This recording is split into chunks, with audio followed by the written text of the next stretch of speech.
Welcome to a new episode of Nails from A to Z. This episode is powered by Glossary Live.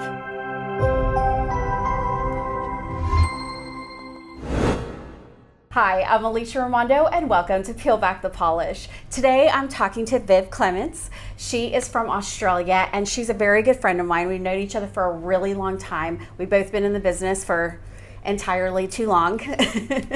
But you know, the really amazing thing about you is that you have dedicated your life to this industry, and that is the type of people that I love interviewing for Peel Back the Polish, because your mentorship, the education that you've provided, you know, you've traveled all over the world, you've dedicated your entire life to doing what we do, which is, you know, inspiring people, educating them, and helping them like fulfill their dreams. So I really wanted to get with you and talk with you about, you know, where everything got started, you know, how was your life growing up. So I'm just gonna stop right there and let you kind of tell us, like, where were you born and what kind of, you know, tell us about your family a little bit.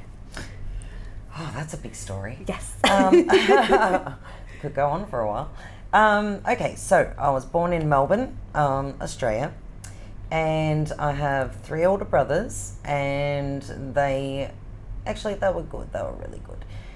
They didn't torment me like normal brothers. I've heard some horror stories. They weren't allowed to touch me. I had dad immunity. So if they ever laid a finger on me to tease me or anything like that, I would just have to say, Dad. And then that was it. So it was great. They were a lot older. Always wanted a sister. So I had no one to sort of,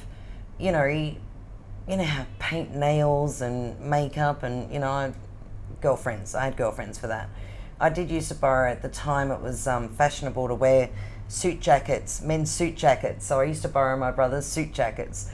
So we had a costume party one time, and my brother actually dressed as me, and he put on a little bikini top and wore a suit jacket, his own suit jacket, and then put, stick on long pink nails and stuff like that. It was actually really wrong.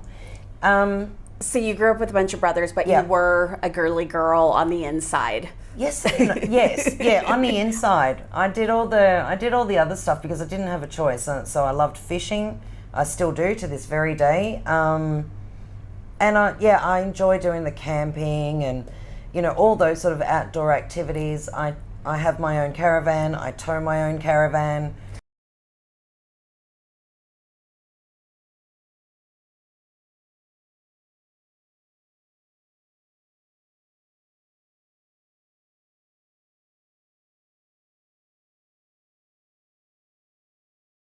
And I don't know. It's really strange how I ended up in the beauty industry. Well, let's go there. How did you end up in the beauty industry? Well, the weird thing was, I used to chew my nails like bad. I was, not good. And one of my brother's friends shamed me into giving that little nasty habit up by saying, ladies do not, and I was like 15, ladies don't bite their nails, or 14 That's or very something. True. So I just stopped. I'm going to use that on my daughter, but go ahead. Yeah, I just immediately stopped, and which is very unusual because normally I would rebel against something like that. So I started looking after my nails, and I'd always paint them and manicure them myself and so forth. And then my mum took me to a salon in Queensland, and we had fiberglass nails done. I remember those days. Fiberglass. Yes. So after that, I just decided what I really wanted to be was a fashion designer, and then my brother talked me out of that and said, very competitive, and so I was I needed to do something creative. It was in my blood. So then I started out in hairdressing, and that didn't quite work out how I sort of expected it to. I needed something a little bit more creative, I think. And then someone said, why don't you go and do a nail course? And I thought, okay, why not? I've got some time. So I did it, and the rest is history. Yeah, pretty much. You much. fell in love immediately? Yeah, it was a creative outlet. And just the opportunities that sort of arose from that, the freedom to open a salon, or, as we know, distribute, train. There are so many, and compete. everything. It had everything. So since you said all of that, because you have this huge career, you know, in this industry, what led to what? So you got into a salon. I mean, did you? Because I know you're famous to me for these hand painted mural designs. You know, the details and the intricacies. But I'm sure that, you know, you actually just did some nails in the beginning. But what kind of led you to leading up to this amazing career?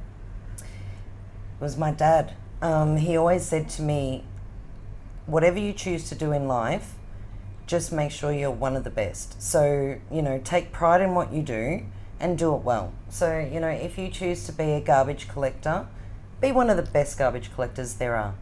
And that was it. So I thought, well, if I'm going to choose this career path, I'm going to see what there is to offer, and I'm going to take it as far as I can take it and be as good as I can get.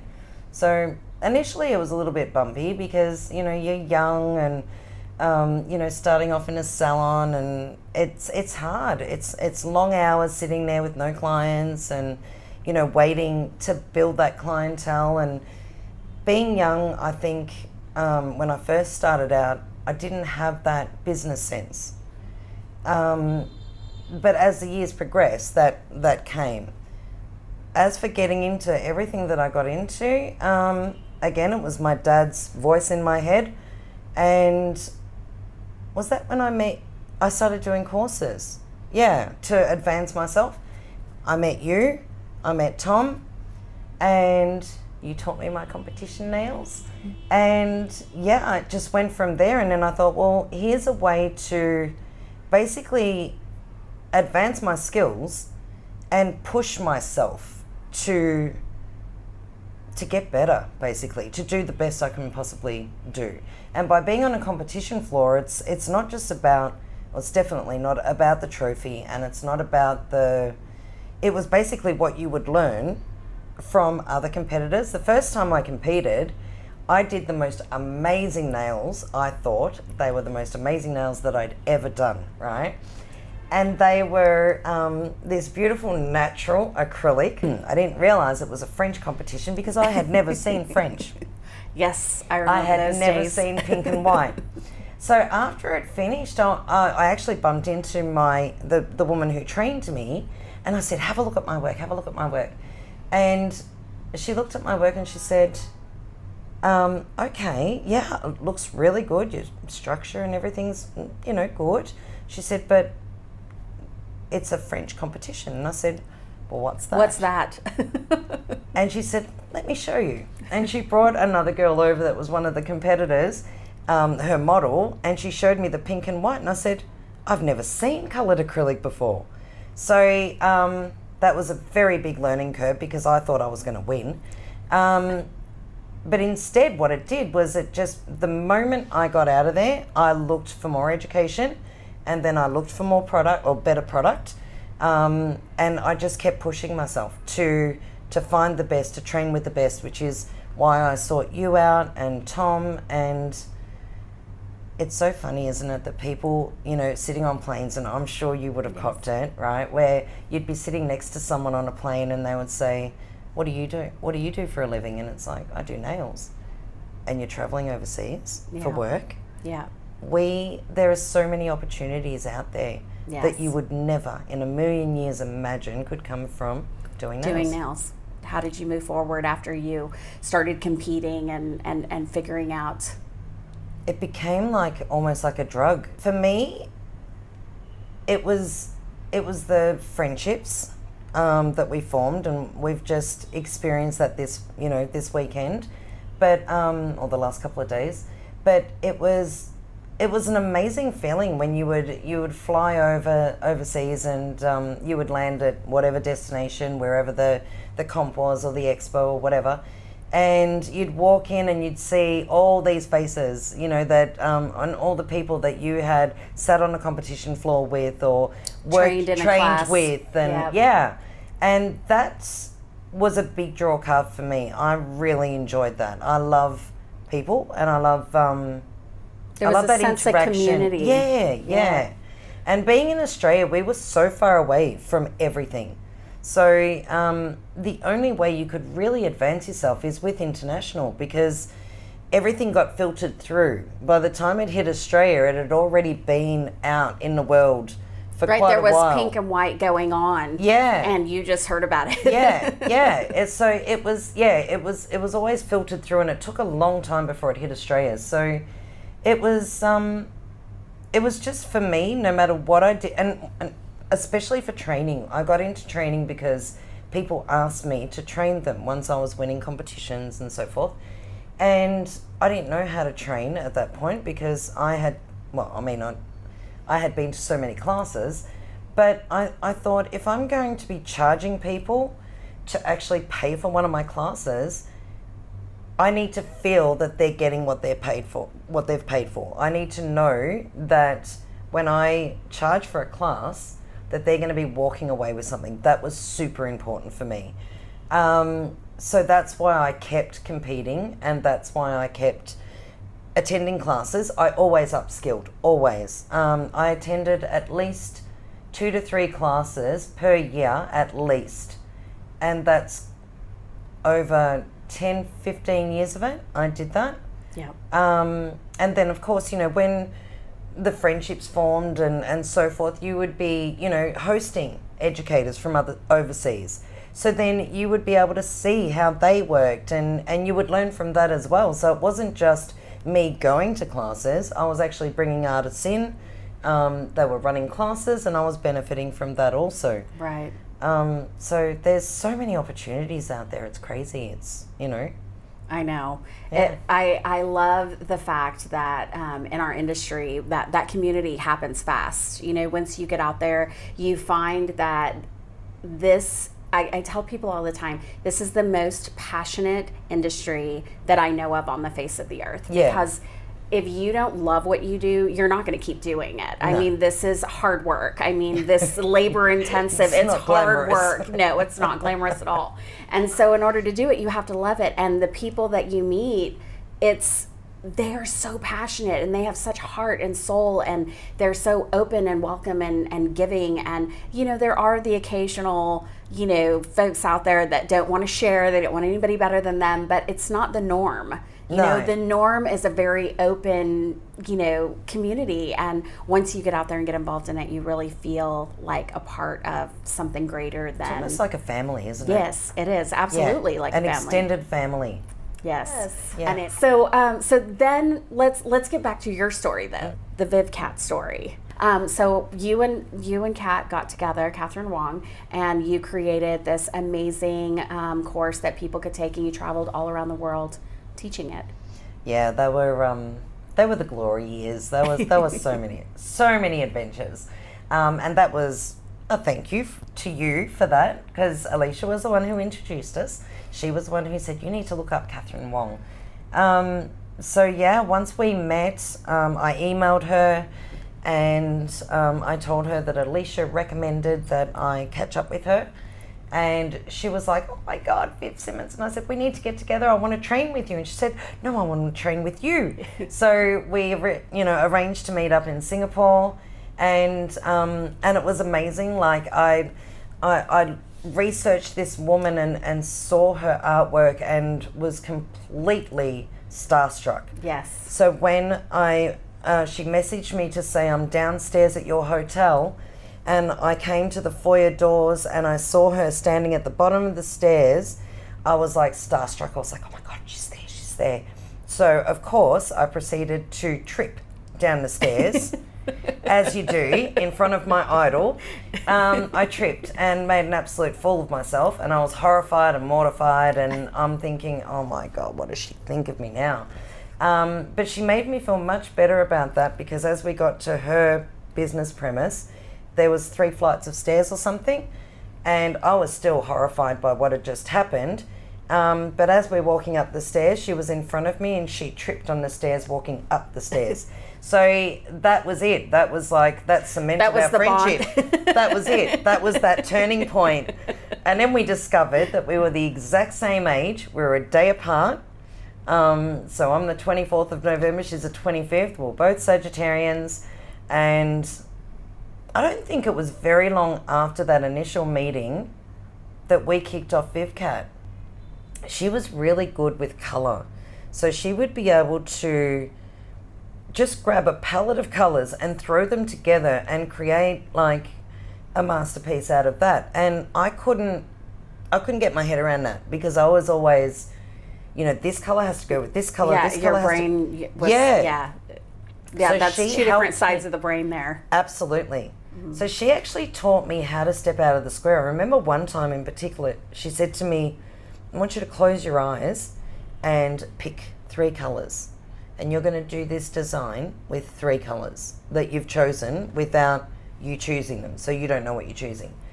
And believe it or not, and I know if any of my students that have ever trained with me are watching this now, I continued that for years and years and years.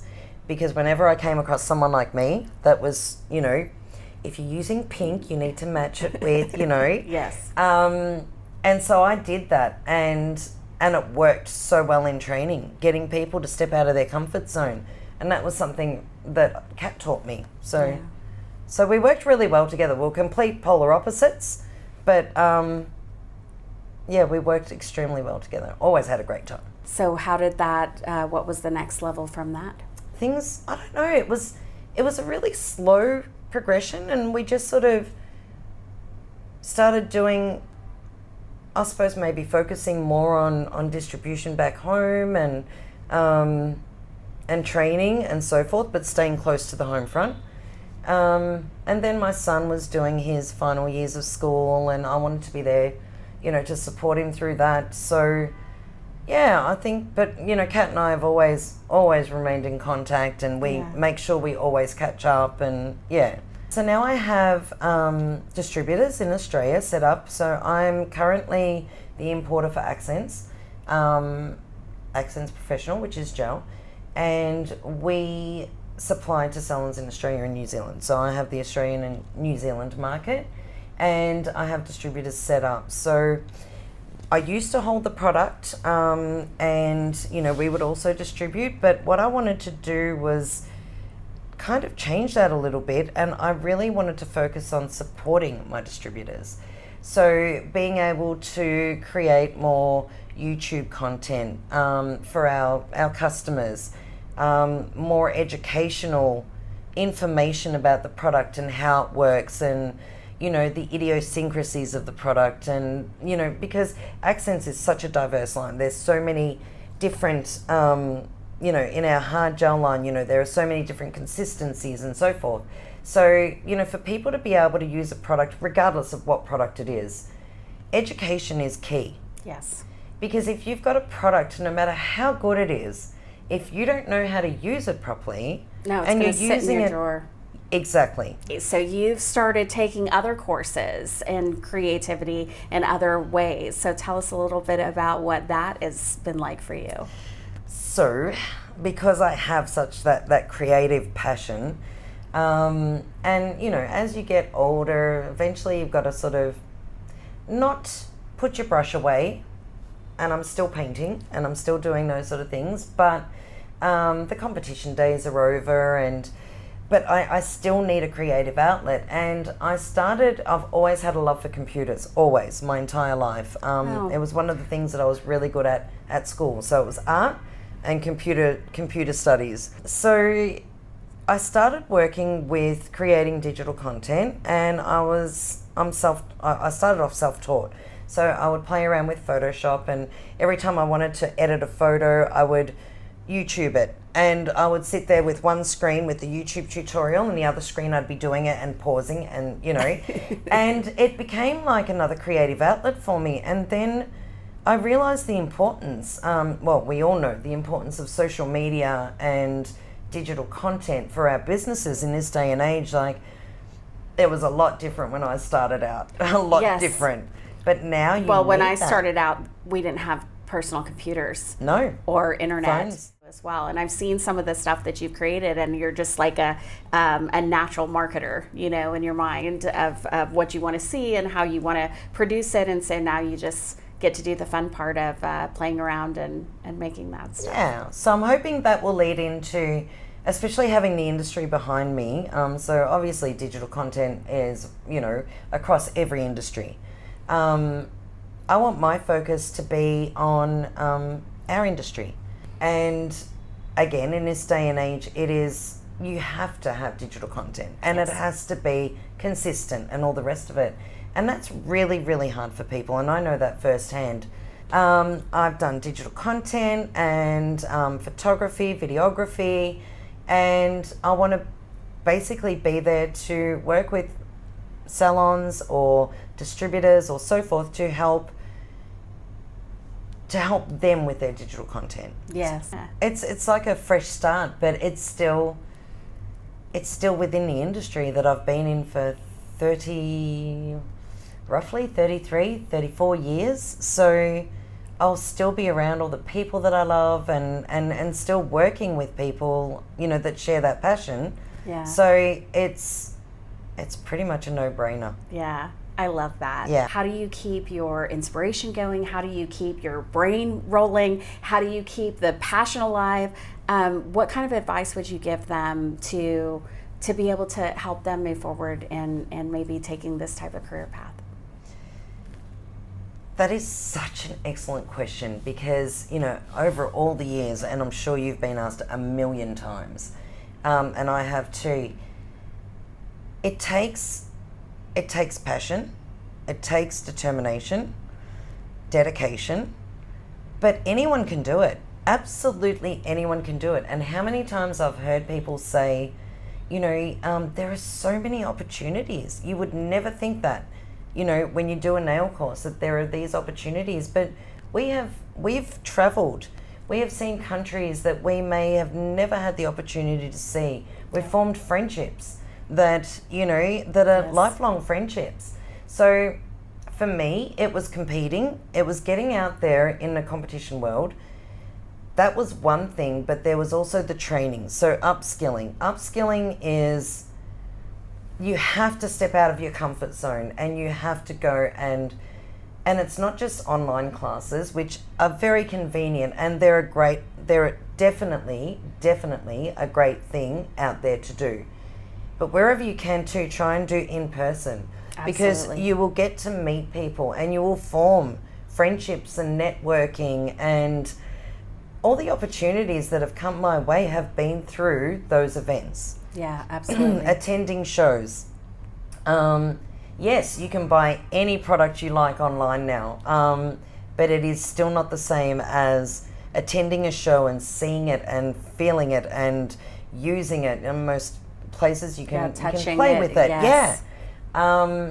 But definitely I think competition for me was really important, and also it gave me the opportunity to keep raising my prices in the salon, because every time I brought home a couple of trophies, then that just added to my skill level. So I was able to charge according to my skill, and charge comfortably according to my skill. Yes. So I would say to anyone who is looking for more than just, and don't get me wrong, there's nothing wrong with sitting in a salon and doing nails, and that's fine if that's what you want to do. But if you do crave more, I would get into the competition circuit, and the very first thing that I would do is find an educator that is a competitor or has been competing up until recently at least, and do training. And that takes away half the fear and the nerves, anxiety yeah. that comes with it. If you're prepared, Yes. it makes a big difference, doesn't it? Yes. Yeah. I think just having the support. I mean, one of my biggest thing, I think that I would never be where I'm at in my career without my mentor, without somebody believing in me before you believe in yourself. And Yeah. so I think that that's a big part of moving forward, no matter what industry you're in, right? There's life coaches all over for that same reason, because you need somebody to help believe in you, Yeah. because we all have it in us. It just takes somebody else sometimes to kind of shake you around and go, yes, you can do it. Just shut up, have another shot, and keep working. Like this one, 3 days of training, and I think I did probably about 50,000 tips in that 3 days. And then on the last day, I remember Alicia walked up to me And I said, what do you think of this one? And she looked down and she said to me, she picked up my nail, or the hand that I was working on, and she looked at it and she said, if you can produce that on a competition floor, you're going to be taking home a trophy. And it happened. So, you know, thank you. It's a beautiful French nail. I was so stoked. Yes. Yep. Yep. And then you do it, and then 6 months later it goes to shit again, and then and then you start, and then you start again, and then you have to call up some friends and be like, okay, I need some help. And I remember Tom telling me, you've got to do at least 50 smile lines a night. You know, like on a form, even if it's on a form. Yep. You know, and I'm thinking, oh my God, after doing it kidding? all day in the salon, and then, you know, having to do 50 more. Yeah. But. And you know what, to top it all off, I'm going to give a little bit of advice out there, because some people don't realize that, is it takes a lot of hard work and practice. It doesn't come through osmosis. You can't go to one class with Viv and then go to sleep at night, wake up the next morning and do perfect nails. Yeah. It takes a lot of practice and a lot of dedication, and I think that's, you know, how you become successful at anything. Yeah. And you've obviously, you know, been uber successful in your career, and I wish you the best of luck in this new adventure that you're going on, and we can't wait to find out what you learned. So you learn all that stuff for us, and then come back to Glossary Live and give us a masterclass on how to take care of our social media and kind of upskill us on what we're supposed to do. And then of course, you know, she'll have her own company that she can coach you through that. But if we do want to take any courses with you, or if anybody needs to reach out and ask for your mentorship, how do we get a hold of you? Well, I still have Vivid Nails, so my company is still under Vivid Nails. So you'll either find me through, you know, Vivid Nails or Accents Australia and New Zealand. Well, thank you so much for coming and sharing your story with us. And you're going to come back soon, right? I am, absolutely. Yes, and we'll be seeing more from Viv in another interview. Hopefully she'll be doing a masterclass for us, and we'll get to learn everything that she's learning. So thank you so much for coming, and thank you for watching us on Peel Back the Polish. Thank you. For more nail stuff, don't forget to visit glossarylive.com to find inspiration, trends, step-by-steps, and news. It's all about nails.